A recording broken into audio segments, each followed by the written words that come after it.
Yeah, this is the famous Mystic and Kaballah Center down in the bowels of the Artist Gallery of Tsfat. Down just a little ways down that corridor right there is the Yosef Karo Synagogue. We're going to go take a quick walk so you can see that. Guided tour. We'll call this a guided tour. Okay. Darkened by some of the artist galleries and into the... it's closed today, but there it is. It's right in there.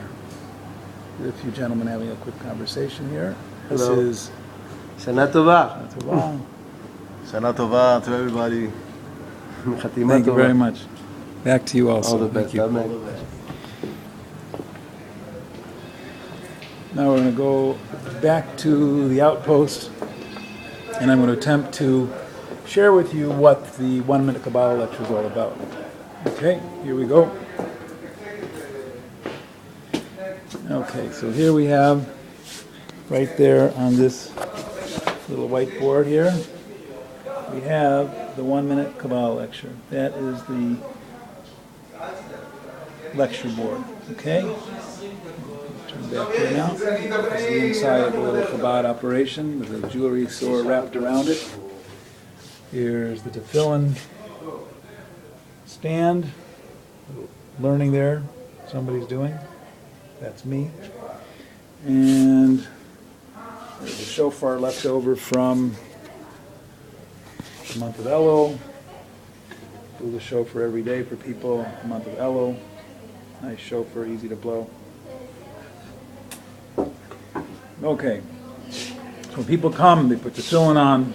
They get asked if they want to learn the 1 minute Kaballah lecture. And here's how that goes.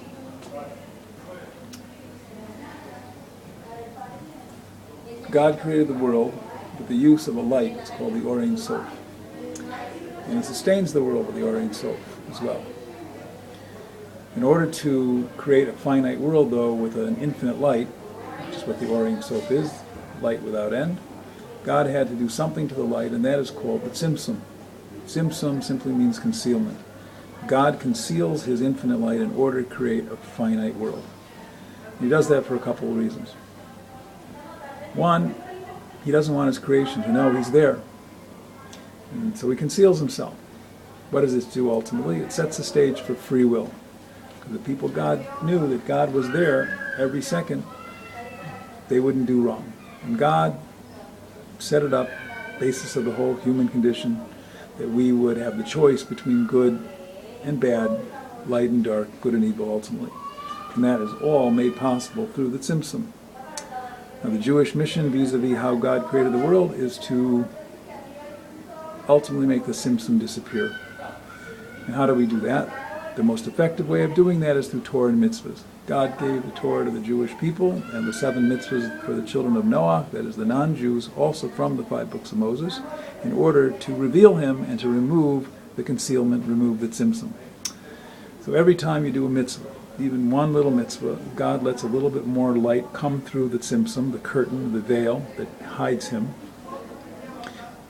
And learning Torah is one of those mitzvahs. So Torah learning and mitzvahs together reveal light, the light of God. And eventually when the Jewish people and the non-Jews do mitzvahs with great Mesiras Nefesh, they decide that God really means business, that there's nothing else more important to do than to reveal God's light and ultimately His entire self down here on earth. God then does that for us. He comes and He reveals Himself, His whole light, His entire being, including His private self, His essence, called Atzmut in Hebrew, and we get the Messianic era out of that deal. That is the Jewish mission. Torah and mitzvahs reveal God and ultimately bring the Messianic era. So go to it, guys. That's the whole story.